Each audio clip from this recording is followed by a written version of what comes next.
All right, I think we are about ready to begin. I want to say good morning and good afternoon to everyone on the East Coast. I want to thank everybody who's attending.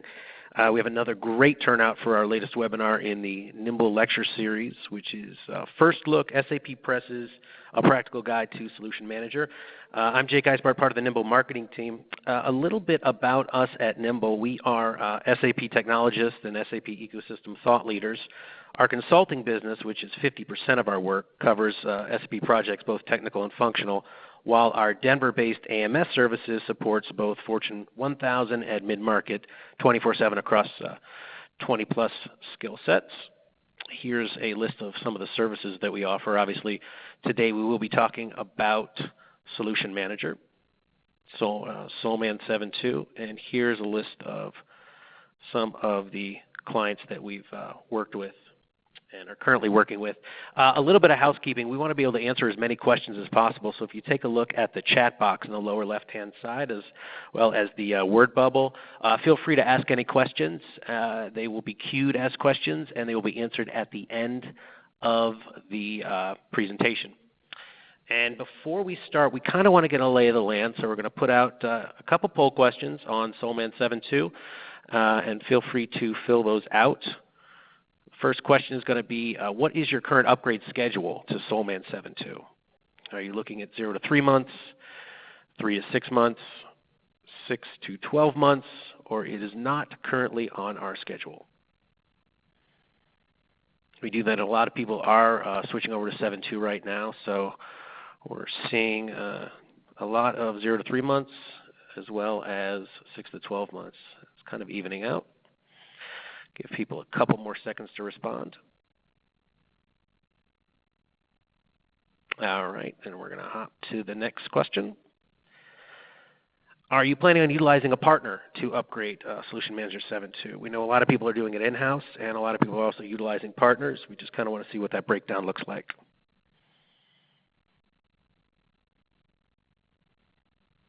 Right now we're running about 3 to 1 doing it in-house.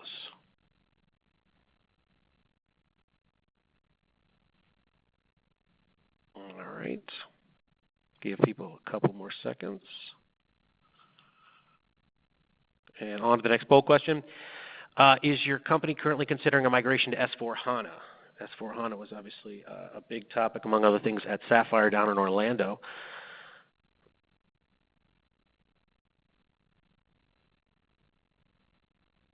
And we look like it's almost even across the way, just about 50-50. Give people a couple more seconds to respond. Again, if you do have any questions, feel free to put them in the chat box. And just so you know, at the end, everybody will be receiving a fully edited copy of this recording. It is being recorded. So if you skip out or miss a slide or two, don't worry about it. You will be sent a fully edited copy. So with that, let's start it up. Our speaker today is Jereme Swoboda. He is an experienced Senior SAP Soulman and NetWeaver consultant at NIMBL. He's integrated Soulman 7.1 and 7.2 for companies large and small. He speaks across the country, Sapphire, HANA, obviously this webinar, and he's also the author of the SAP Press book, Upgrading to Solution Manager 7.2, and the upcoming book, which we will be talking about, Solution Manager 7.2, A Practical Guide. And at that point, I'm going to hand it over to Jereme. Jereme, go ahead and take it away. Good afternoon, everyone. Thank you for joining my presentation today. Like Jake said, we will be discussing Solution Manager 7.2, and really this entire presentation is meant to be, just a first look, a little preview of the upcoming book that a few of us here at NIMBL wrote, including myself, Michael Pytel, Steve Christian, and then also Nathan Williams. I'm sure you've heard of Nathan. He wrote an ITSM book on Solution Manager a couple of years back. It's been pretty popular. So the four of us work together to combine all of our knowledge in the different areas. Michael Pytel and myself, the more technical side, Steve and Nathan, the more functional side. As you know, Solution Manager can do quite a bit. So it really kind of took our combined brain power to really put this book together because it covers a broad spectrum of topics, and we really wanted to give as much detail as we could, and as much information that really made the book as valuable as possible.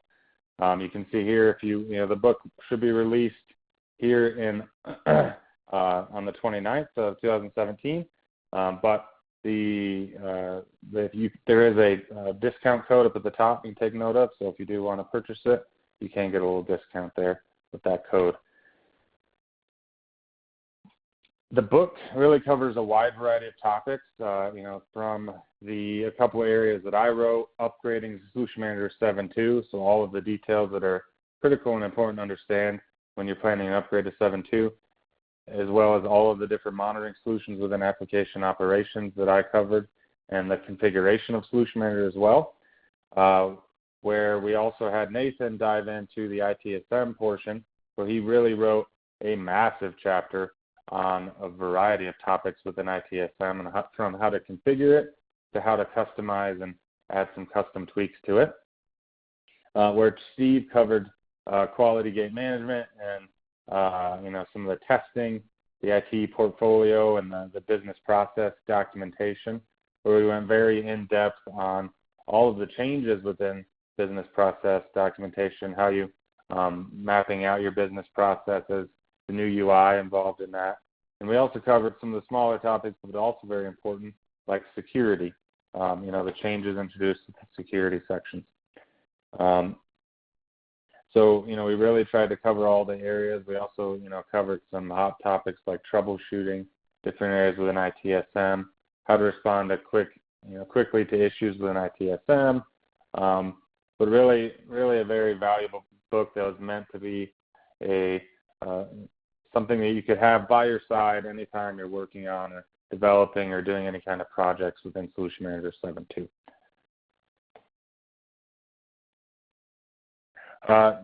One of the topics I also wanted to cover here was my top 5 gotchas when executing an upgrade. So, these here are the 5 areas that I've seen the most people make mistakes on. Whether it was an upgrade project where a client started it without us and had issues and decided they needed help, to, my own personal experiences, getting in and having my own issues to have to figure out early in the stages because we were a ramp-up partner with SAP, so we were doing upgrades and installations back in the beginning of 2016 before it was even released. So the top 5 would be insufficient planning and foresight, so really not fully understanding the changes being introduced in with Solution Manager 7.2. That's absolutely critical to understand. Performing an unnecessary upgrade. So they went through the upgrade process to find out that they weren't even really preserving anything, and they could have just done a fresh install. So, understanding those changes with that planning can lead to understanding whether you need to upgrade or just do a fresh install. A cluttered and misconfigured solution documentation. So the documentation within solution documentation, your business processes, if they are very cluttered and need cleanup, that must be done before an upgrade. So we'll talk about that here in a minute. Incomplete preparation for content activation. So not going through all these changes introduced before executing the content activation process.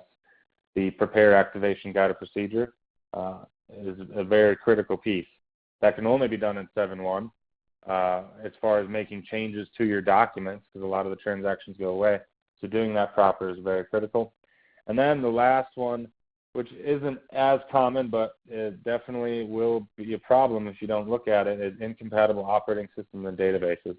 You are going from NetWeaver 7 to 7.4, so understanding the changes and the operating systems that are compatible, making sure you patch or upgrade your OS and DB before is very critical to the successful upgrade. So starting off in the beginning, right, you need to plan for the entire upgrade in as much detail as you can. Looking at your managed systems, has solution tools been patched there? Have you really prepared and completed managed system config? Have you executed Soulman setup? Making sure all of the different steps are complete before starting the upgrade. Another thing to take note,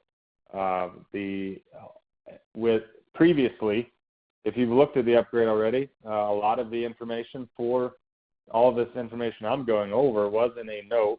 It's called, well, that was 2227300, upgrade information for 7.2. SAP has moved all of that to an actual guide that they're going to keep up to date. Instead of regularly updating the note, they're going to update this guide. So that is where you need to go for a lot of this information I'm covering, because it is very fluid. Things do change all the time. So doing that research even right before you hit start the upgrade is important as well. Prepare for the impact to the functionality that you're upgrading. So if you use things like ITSM, Charm, solution documentation, you've mapped out all your business processes, it's very important to understand the changes that are going to be introduced to those areas. They do have the highest impact, and preparing your teams to understand what those changes are going to be, and so they understand how to use those new tools as they come along. We have had clients where they actually copied a production, isolated it so it didn't try to interact with any of your managed systems, upgraded the entire system, and then used it to allow their end users to log in and learn what had changed, the new transactions, how things look and feel, training people on that, and then upgrading dev and then their production solution managers, so they're fully prepared for that upgrade. So really just familiarizing yourself with all the new concepts, the branch concept, the site concept, all these new concepts is important to really making sure that you're successful. Those have been the biggest, one of the biggest things I've seen clients that try to do the upgrade on their own and that had to abandon it was primarily due to the fact that they weren't prepared for all the changes. And when they got to the upgrade, things didn't work quite right, and they ended up having to restore going back to 7.1 and starting all over. Some of the technical limitations to take note of that have changed even since the last webinar that I did a few months ago, I think back in January on the upgrade. So SAP really has changed their approach to how they handle some of the third-party products that are a part of process management. So with SAP the Productivity Pack Adapter, it must be at this point, if you have it installed, you cannot upgrade unless you uninstall that component first. Those notes there give you the instructions on how to uninstall. They do plan on being compatible in the future. They're waiting on Ansel to provide the updated version that will be compatible with 7.2. So there is a light in the tunnel. You will be able to use it eventually, just not right at this moment. And that's why I say monitoring that note that I gave you, that guide, SAP will update you when this changes. These other notes also give you some more information on that. Previously, SAP Adapter Quality for Quality Center was not compatible. Things have changed. If you want more information on that, you have it installed. There's the note number you want to take the note of. Go and take a look at that note. With Solman SP3, the HP ALM 12.53 patch 1 is compatible. With SP4 and SP5, it's not yet available. Patch 2 will be compatible as well. They're just waiting on HP to release it. It's planned for qualification in September. So not too far off. If you do have QCA and you want to make sure the functionality continues to work as expected, then you may want to wait until this new version is released to upgrade to 7.2. Prepare for, if you have one service tools installed, you can upgrade, but you want to download the media, and when you get to the IS select phase of the SUM upgrade, it will ask for it, and you can provide that to allow you to continue with the upgrade. If you don't have already installed at that point or downloaded at that point, you're going to have to in order to continue with the upgrade.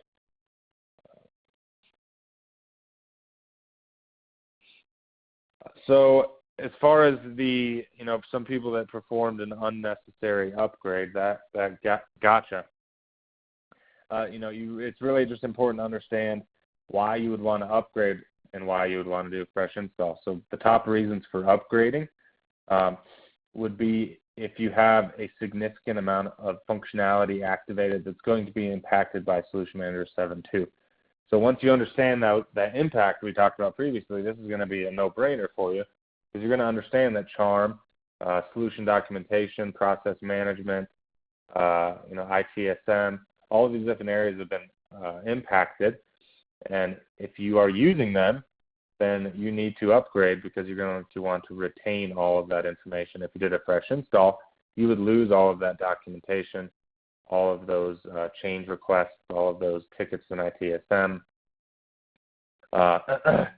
If you need to retain a lot of configuration, so let's say you have managed system config executed on 50+ systems, on average, it's about 4 hours per system to execute managed system config if you're good at it and you know it and you've done it before. So if you've got 50 systems times 4, you're looking at 200 hours to redo managed system config on all of those systems. So that alone could be a reason for upgrading versus a fresh install. If you don't want to invest that time and that effort to redo it all, then an upgrade, especially if your system's clean. If you're not using a lot of the configuration, a upgrade, if your system's clean, an upgrade would be faster than a fresh install, because you don't have all this configuration to do after the fact. It's just a few updating, a few new roles you need to push out for the RFC users. So really, that's where understanding the impact and the changes introduced is important. So in those reasons, you'd want to upgrade. Another one for reasons for upgrading to or for a fresh install, if you're running Soulman 7.0, that'd be the top reason. The time and effort it would take to upgrade to 7.1 and then upgrade to 7.2 is so significant that losing any functionality is usually the best way forward versus spending the time it's going to take to upgrade to 7.1 and then 7.2, because there is no direct path from 7.0 to 7.2 at this moment. And I haven't heard anything about SAP providing a path from 7.0 to 7.2. So also, if you only have a few systems configured with managed system config and you barely use Solution Manager, then a fresh install would make sense, because you don't have much configuration to redo. And if that was if that was the case for you, and then you also had your database and your operating system needed to be upgraded as well, then why would you go through all that work? You just set up a new host on the latest release of operating system, and that way you can install a fresh new database on the latest release, and you're going to get it done a lot faster. So those would be the top reasons for a fresh install. The impacted functionality. So here's a list of the impact. So BPM, solution documentation, IT portfolio management, and test management have the highest impact. You see the most changes there. So if you're using any of these, you're going to want to do an upgrade. And then medium impact would be Charm, QGM, custom code management, and application operations. Some important changes to understand within Solution Manager 7.2. The LMDB is significantly enhanced, added functionality. With that, SMSY has been retired. So that's, a big thing. Anybody that's a base admin that deals with SMSY is going to be happy to hear that. The migration of product systems to Maintenance Planner. So now Maintenance Optimizer has been retired as well. So Maintenance Planner is taking over that. So all the product systems must be moved to the cloud and Maintenance Planner before they upgrade. And also transport domains are now contained at the LMDB. So there are some limitations if you're using Charm. If your managed systems are too old, there are some notes that need to be applied. So, all that you can find in the Charm notes, and you can find in that guide I mentioned. So you can see now also SAP has changed the solution concept. So now it is imperative that you only have one solution for one organization. The way they've redesigned logical components, logical component groups, your branches, how the content is stored, all of these changes mean you really want this all stored in one solution. Things cannot be moved from solution to solution. So you won't need to make sure you just have one solution where everything is stored. Logical component groups is a new concept that really simplifies the creation and the execution of managed system config. So now, if you have a N+1 landscape, or you've got your dev, QA, prod, your standard landscape, and then you have a project landscape with a separate dev and QA, you would create a logical component for each one, like you see in this diagram, and then you have a logical component group that is for an entire landscape, so one for ERP, one for CRM, one for BW. So this really eliminates the effect where in 7.1 you would end up with multiple logical components, 5, 6, 7, I even saw 10 at times, for really no good reason, just because different people came in, maybe with different opinions or different reasons why they needed another logical component. A project got broken, and instead of fixing the logical component, they just created a new one and a new project, so now you got all this clutter. So this logical component grouping concept really helps eliminate anyone doing that. Once you've set these logical components up in groups, if you're not adding new systems, you shouldn't have to touch them again. So the branch concept. This is really an entirely new concept that can be difficult to understand at first. Once you really get into Solution Manager 7.2 and you've used it a lot, it is a very straightforward concept. The key to understand is that it's used in different ways based on your what you're using it for. But really the idea is it's a virtual representation of the content within the system. So if we've got some diagrams here. You've got a few different branches. So here we can see we have our production branch. A production branch represents production the way it currently is now. And then just like in your real production system, the production branch is locked down and cannot be changed. If you want to introduce changes to the production branch, you must start at a child branch. You have a few different options. By default, you have to have a maintenance branch. So by default, you're only going to have a maintenance and a production branch where all of your changes go into the maintenance branch, whether you're using Charm or you're making new business processes or changes to them. You would start in your maintenance branch and release them into production. A development branch is the other more common branch, where that would be used for an N+1 landscape, where you've got a project here, a project landscape where you're developing new changes that will be released into production down the road when the project goes live. That's where the development branch is used, and it's released into production as well. You cannot have other concepts of branches like an import branch. So SAP does allow for the import of best practices like for S4HANA. So that would be a case where you would have an import branch as a child of development, where you would download and upload the SAP best practice business processes and then release them selectively into your development branch, where you then can adjust them, customize them to your needs, and then release them up to production.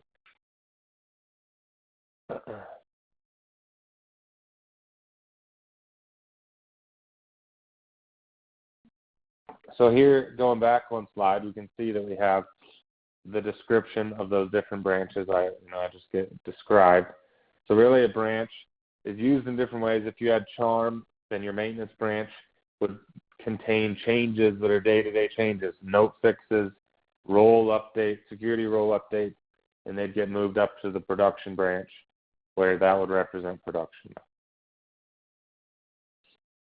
The site concept is a new concept where you've got multiple production systems in the same. So if you've got an ERP landscape, but you have two production systems, one for the United States and one for Europe, this site concept allows you to include that within your landscape, within Solution Manager.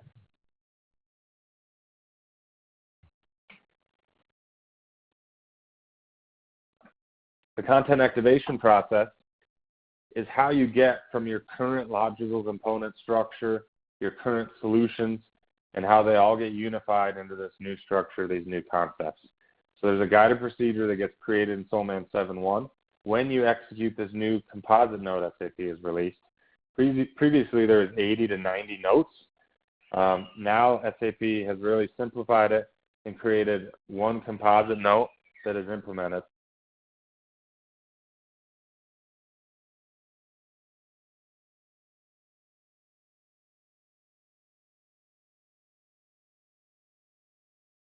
So there's actually a guide out there from SAP that you can find at this link here from the SAP Wiki page, where it outlines all of these concepts. So really, to understand all of these different things, you're going to want to go and download that content guide, review it entirely, the new concepts, how to map out from your current logical components into the single logical component group. All of these concepts that I'm going over are all in this guide, and SAP really does update it all the time. I used to download it. I stopped downloading it because anytime I need it, I just go get the new version. They literally just updated it like a couple weeks ago when I was writing this presentation. So reading this note, the guide, and then even those troubleshooting tips off of SDN is critical to the upgrade and the content activation piece that is done in 7.1.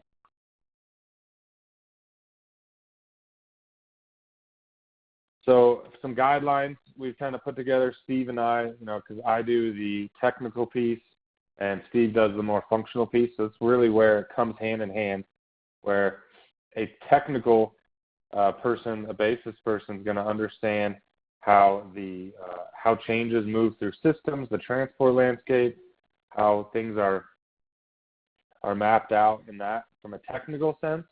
But the more functional side, if you have your business processes mapped out, you've got a change manager in Charm that's created all these projects. They did all this functional work in Soulman, where they understand and they know what's out there and what needs to be activated and be brought over to 7.2. So they really need to work together to design this new solution landscape. One of the tools SAP has given is this report, Our Solar Project Solution Overview.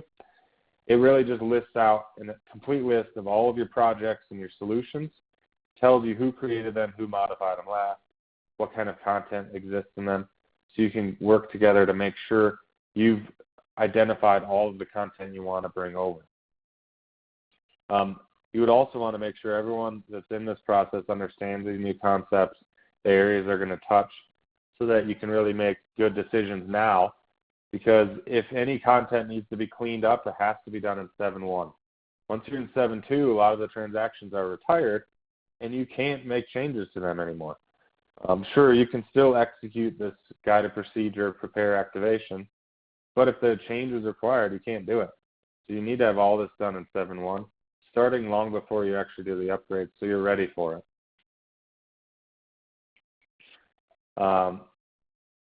So one thing to keep in mind is all of your documentation, all of your changes get assigned to a branch.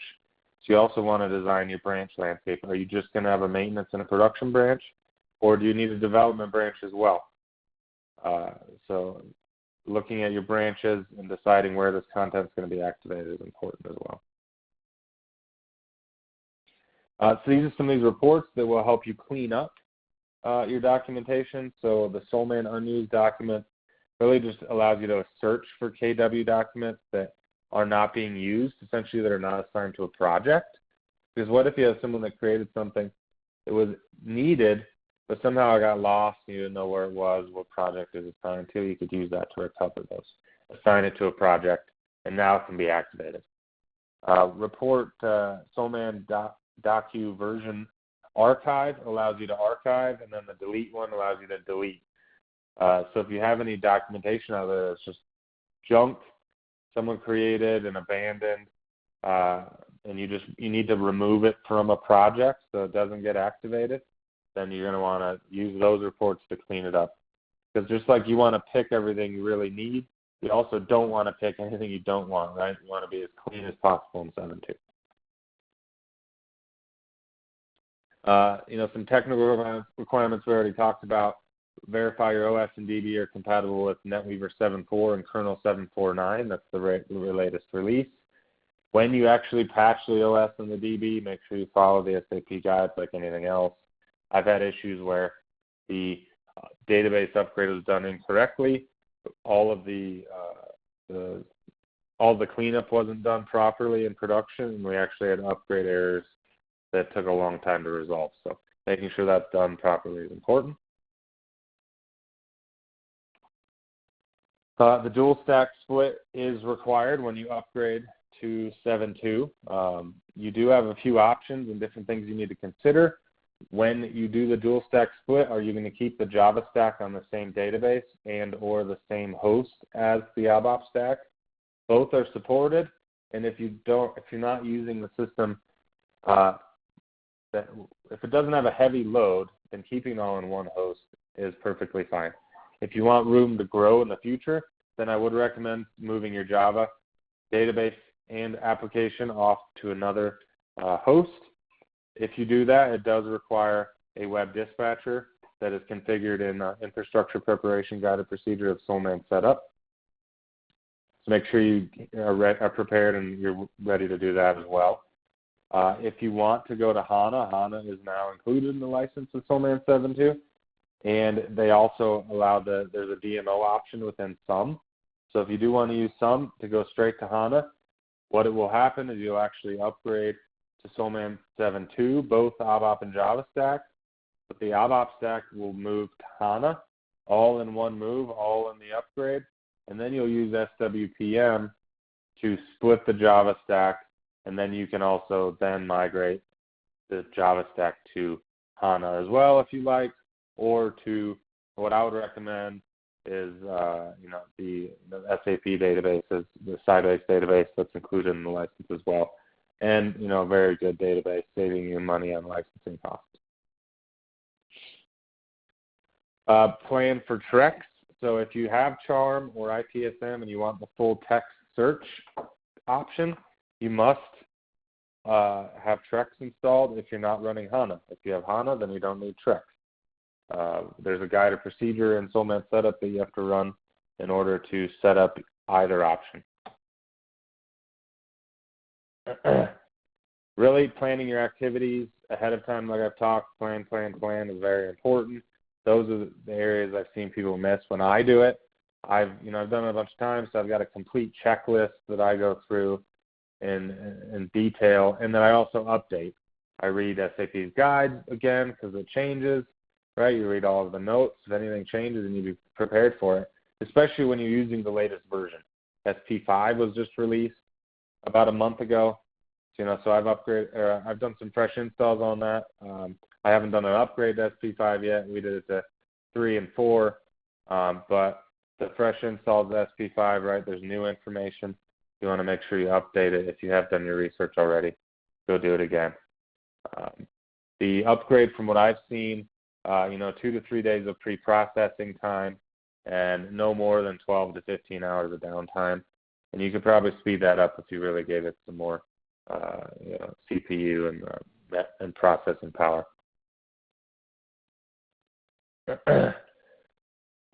Make sure you upgrade Wiley Enterprise Manager to 9.5.6 to 9.7. I'm sorry. If you're at 9.5.6 or lower, then you need to upgrade. You can go to 9.7 on Soulman SP12 and up, I believe. You can go to 9.7, which is compatible with Soulman 7.2 if you want to mitigate the downtime of monitoring. And then you can go to Wiley Enterprise 10.1 later on. All diagnostic agents need to be running SAP JVM 1.6 or higher. That's just a new requirement based on the NetWeaver Java 7.4. You definitely want to have your latest solution tools, STPI and STAPI, updated on Soulman, as well as all the managed systems. Also, do the solution tools on Soulman before you do the composite note for content activation. You will have syntax errors if you don't do that first. Confirm you've got Soulman setup done, you have the latest CR, CAM content, and you want to also lock down the SLD and the LMDB. That way you don't get changes in the middle of the upgrade.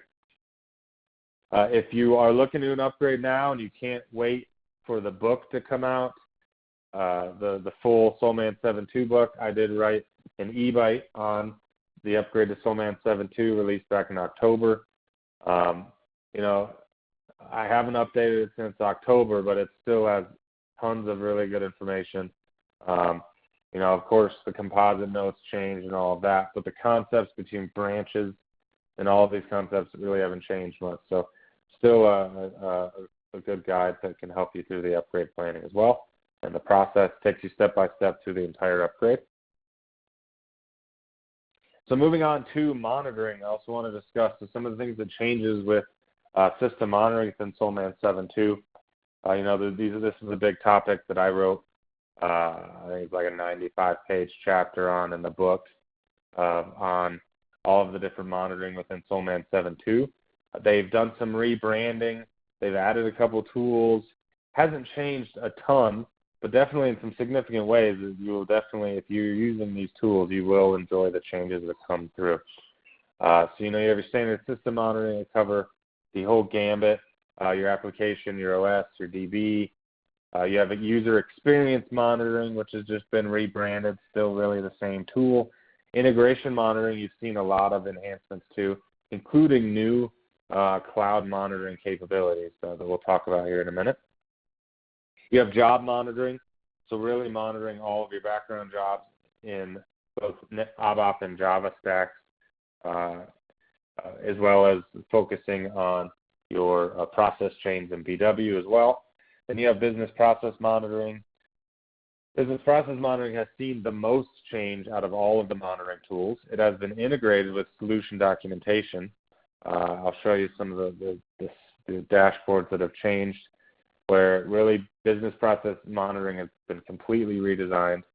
The UI for activating is simpler. Your options and your metrics available are a lot better. Really, overall, significantly better, and a dream to activate when compared to 7.1. 7.1 is difficult. 7.2 is way better. Then you have HANA and BI monitoring, so monitoring all your process chains, your BW-specific errors, and then also HANA, looking at data and how up-to-date your data is. Really, the biggest difference across the board on all the monitoring tools is your UI. SAP has brought in Fiori, now built into Soulman 7.2, as well as SAP UI5 technology. So they've really done their best to unify all of the monitoring dashboards to make them look and feel very similar, where it is simpler to learn, so your ramp-up is going to be quicker. But also just the look and the feel and the information included in them is a lot better. This here is a screenshot of the system monitoring dashboard, so you can see much cleaner. A lot of the same information, though they added like an alert ticker on the right side. So if you sit here and watch this, you'll see the latest alerts pop up and then scroll down and go away as it refreshes, because you can set the screen to refresh as frequently as you would like. This is the overview page. So this is meant to be in an operations center where you've got a large screen up on the wall and you can monitor the health of all of your systems. So you can see an overall status of all of the systems and then the category, this overall status of each category within those: availability, performance, configuration, exception. If we go over to the system view, you can see we've got two different views here. On the left side, it is a graphical view showing you how the application and the database is spread out, distributed across hosts. So we can see here on one host on the left, we've got a couple application servers, and then each app server, and then we can see the databases on one host. And what's new in 7.2 is you can actually see the status of those connections, those availability statuses directly on that graphical view, which you didn't have in 7.1. The tree view on the right allows you to dive in and look at the latest data set for each metric that's active for a managed object, whether it's an application, a database, or an operating system. If you select and drill down into each metric, you can actually see historical data, which is embedded in the UI. This is actually the embedded option that was available with SP3. With SP5, they've made it so you can take that graphical view and make it full screen. So you can look at the historical data of those alerts as well over time.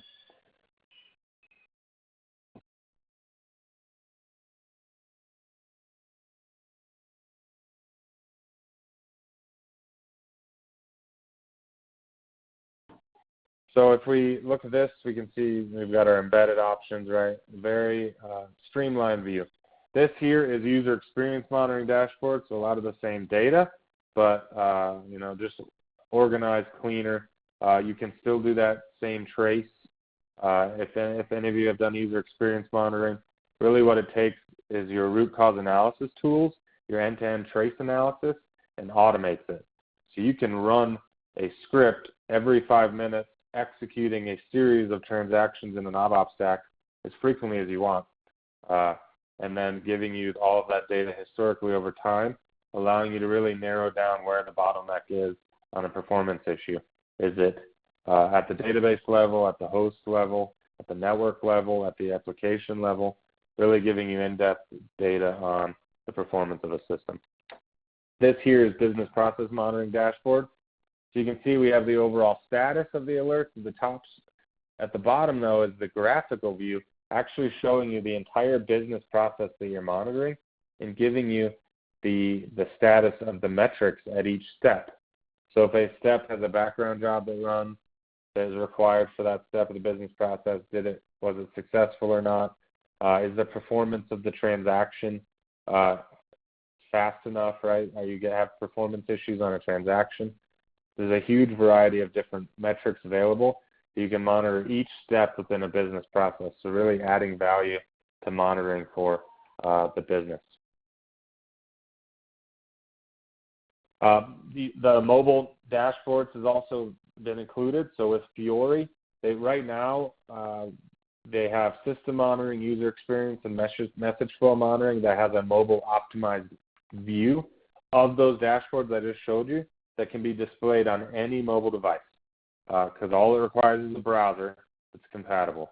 So that's going to be every device, right? Your Android, your Apple iOS, any size screen. It's all going to reorganize. These three are mobile optimized, so it shows select data that's meant for smaller screens. You could display any of the other ones. It's just going to be harder to view because it's going to be on a small screen. This here is an example of so the left one is the Fiori login screen, and this is right off of my phone in our lab. Then I went to the Fiori home screen dashboard. I just logged in with my Soulman credentials. And then on the right is system monitoring. So there's my systems, and I can see the number of alerts, and then I can click on that and drill down further to see the actual metrics and all that same data that we saw on the main screen. Interface monitoring has also seen enhancements as well to its monitoring capabilities. Really, interface monitoring is meant to monitor the connections between systems. So, your QRFCs, your TRFCs, your flat file interfaces with PI, your messages between PI and your other systems. So it has a large variety of different capabilities. These are all those different types of interfaces it can monitor.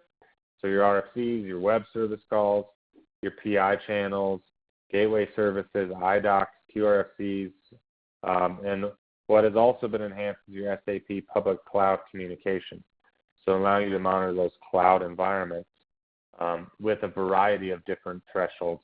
Keep in mind these thresholds, there's a ton of them. I don't have them all listed here. I can't really even rattle them all off to you, right? There's a ton of them. SAP does have a wiki out there that goes through all of them if you really want to know every single metric that's out there. It's pretty easy to find, but the capabilities are pretty extensive. So as far as the cloud, these are all the different cloud platforms that can be monitored, including things like success factors, new HCI, so essentially PI in the cloud.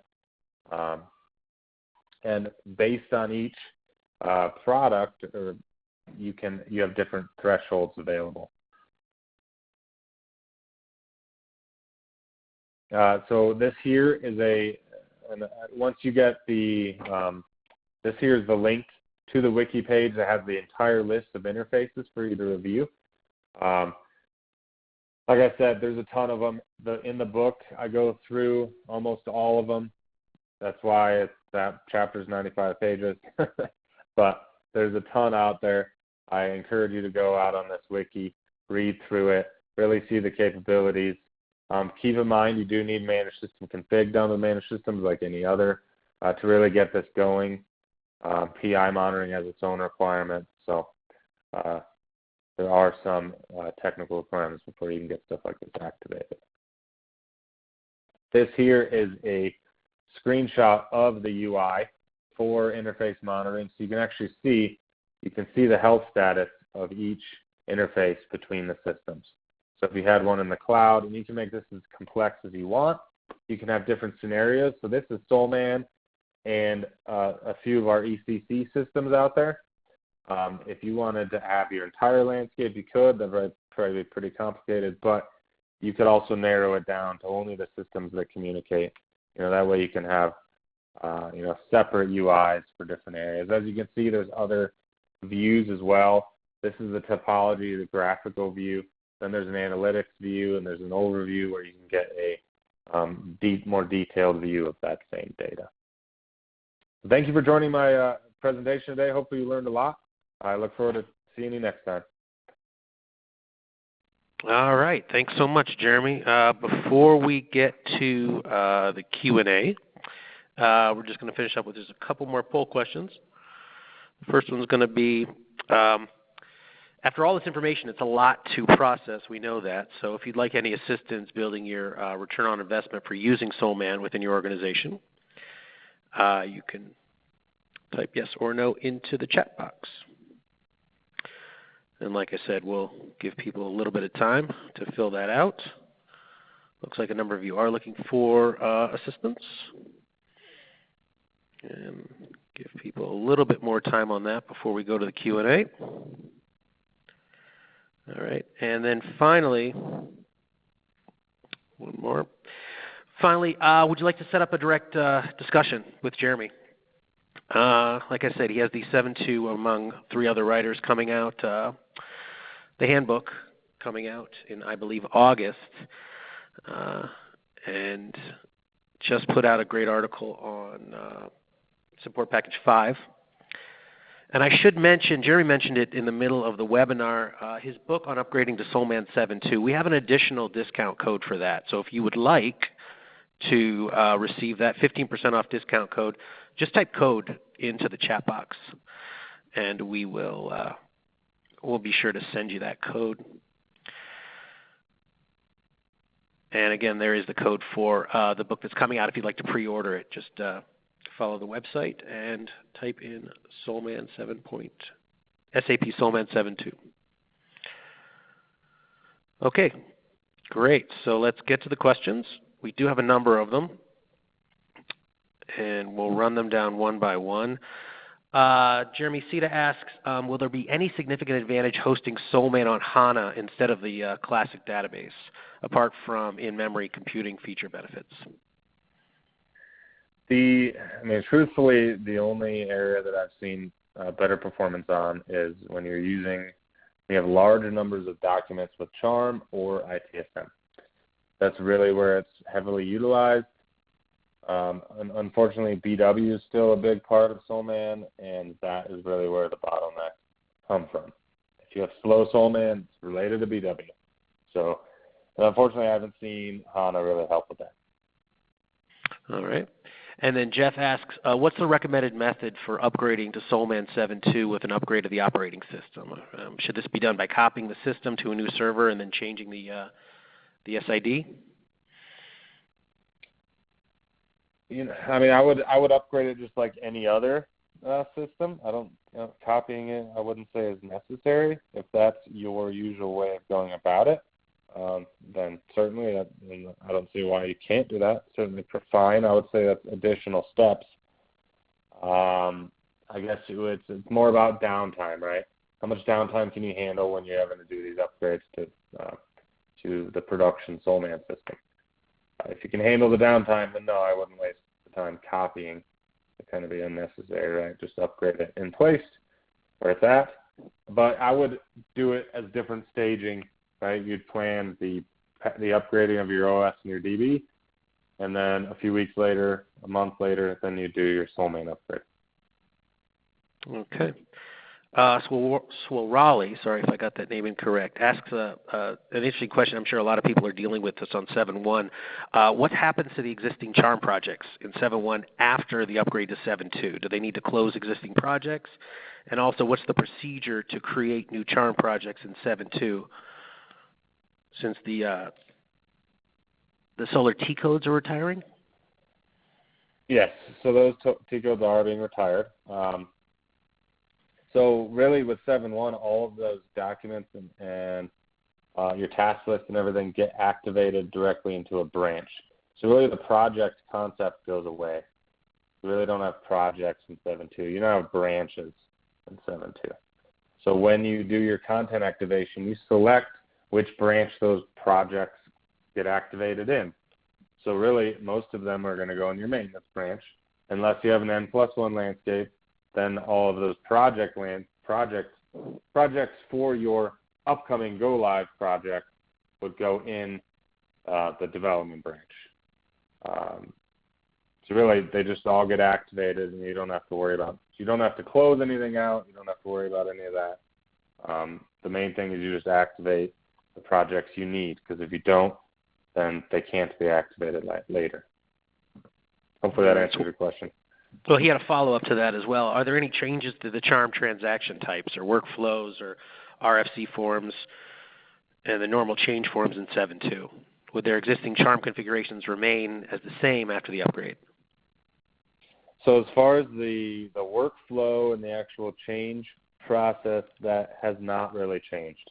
The end user will not see much of a change at all to when you're actually going in and creating a change doc or a request for change. They're not going to see it really any change there at all. All the same, if you have customized workflow that's still supported, all of that can be activated and continue on the way it is. Really the change is the change admin sees, because now there's a new charm admin interface where you create your task list and you set all of that up. That's really where you see the change. Unfortunately, I haven't messed with that a whole lot. I usually upgrade and then hand it over to Steve to handle that stuff. If you've got more in-depth questions, we can get them over to Steve Christian, my colleague that really gets into charm. Yeah, I would mention that as well, that if you have specific charm questions, feel free to type them into the box, and then we will have Steve Christian follow up and answer those. Jackie Kelly asks, can you share that checklist that you use? I think she was talking about the technical activities on slide 36. Not 100% the upgrade sure. Checklist? I would assume, yes. Let's see.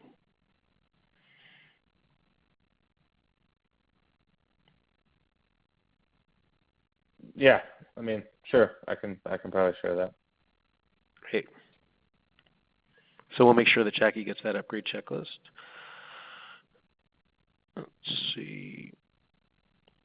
All right, Brahma asks, or just comments, and I think this was a proof of concept because he mentioned it afterwards. He already upgraded to 7.2 and had done his split. Can he migrate both to HANA database? Does that make sense? Yes, you can migrate them both to HANA. Yes, you can. You just use Software Provisioning Manager and you use that DB migrate option.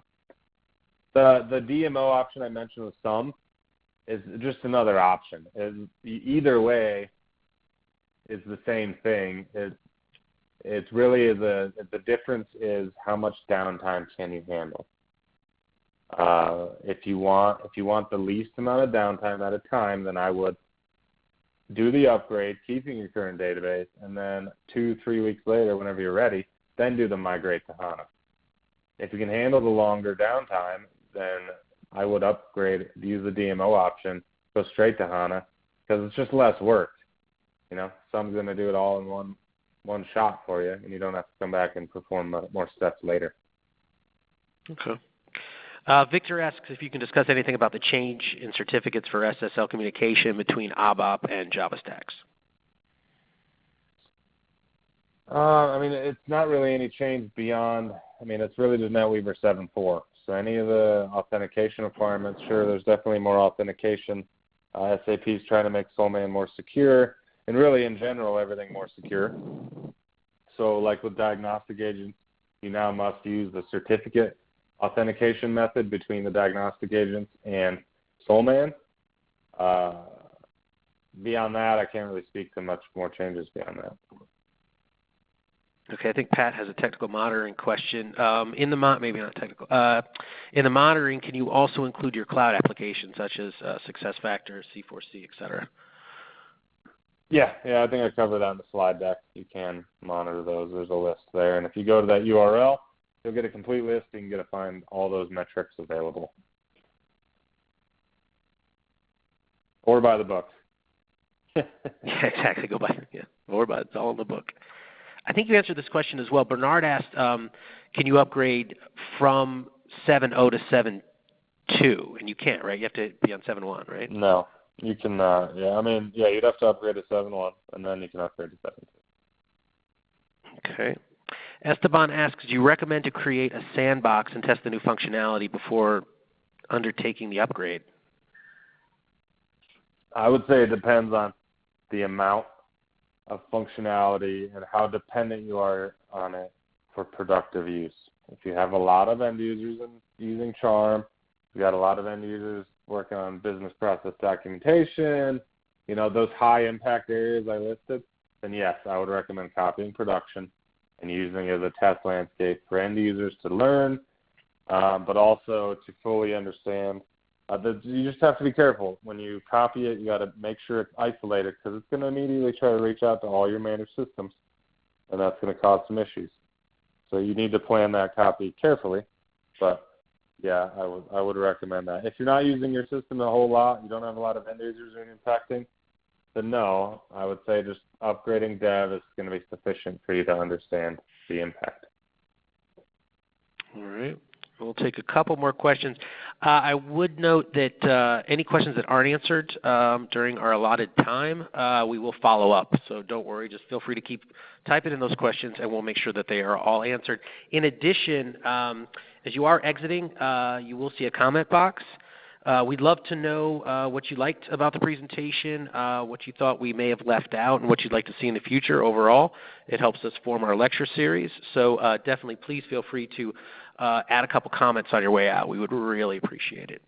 All right, back to the questions. Jeff asks, if we use the same HANA database for Java, will it create two different HANA databases or one database is used for ABAP and Java? So I would use a multi-tenant scenario, and that's what's recommended by SAP. So you're going to have two tenants with their own schemas within each tenant. So you can have one database system, just have one tenant called, whatever STID you want to use, SM1, and then, or SMA, and then SMJ for your Java tenant. When you do your schemas, though, you want to make sure you use the identical schemas from dev to prod. So your ABAP schema in dev would be Soulman ABAP, and then in prod, you'd also want to use Soulman ABAP schema. Tenants don't really matter. They can be whatever tenant name you want. But it's important to keep the same schema, so if you do have to do a system copy for some reason, not very usual, but you need that same schema name to copy down. It's also for changes, too, and you can move changes from dev to prod. But two tenants, that's the answer. Okay, there you go. Surinder asks, it says they do have Soulman 7.2, MSSQL dev systems running, and they're using production system monitoring now to build production on Soulman 7.2 and HANA. Should they consider a fresh install, or should they migrate to dev Soulman 7.2 SQL to production Soulman 7.2 HANA?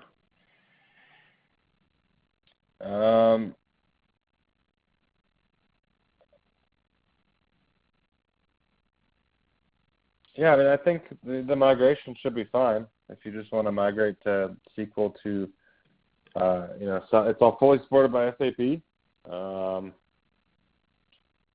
I would I mean, you're going to retain a lot. If you've got a lot of managed system config done and you want to retain all of that, then sure, an upgrade or the migrate. That's what I would do. If you only have a few systems, like I said, if you only have 4 or 5 systems connected to Soulman, monitoring you can redo, and you're not using anything else, then a fresh install would be faster than going through all the migrating. But if you have a lot to preserve, then it'd be worth it to migrate. Okay, we'll take a couple more. And again, Jeremy, thank you for sticking around on this. Jeff asks, does the blueprint structure in Soulman 7.1 stay the same once migrated to 7.2? And is it accessed the same way within the new solution in 7.2? That is definitely a Steve question. All right, we got one more Steve question. All right, Jeff, we'll make sure that we follow up on that. And a lot of people have been asking for the checklist, the upgrade checklist, and that was included in the slides, correct, Jeremy? Not a complete one, no. I got a pretty lengthy checklist. All right, then we'll make sure that that those who ask for the checklist will receive the checklist. And then let's go ahead and take one more. Vince asks, does the reassign that happens during content activation, moving old RFC change docs to the new change cycle trans types, support RFCs with multiple change docs? Where is that? Let me find it. I need to read it. It's toward the end.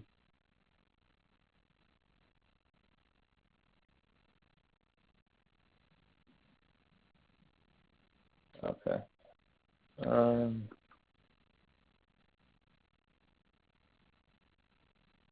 I believe there are additional Spro activities to activate any of the change types. Because I know I think it depends on your workflow and what you change and how you customize it. A detailed answer would take Steve, but. All right, so we'll make sure that any questions that we didn't answer, we'll send to you and we'll send to Steve. At this point, we're going to wrap it up. Again, any questions that came through after our allotted time, we will answer. And everybody will be receiving a fully edited copy of the presentation. And once again, if you would fill out the comment boxes on the way out, that would be fantastic. Jeremy, I want to thank you so much for sticking around and presenting on this. And to everybody else, thank you for attending and have a great afternoon. Thanks. Thank you, everyone.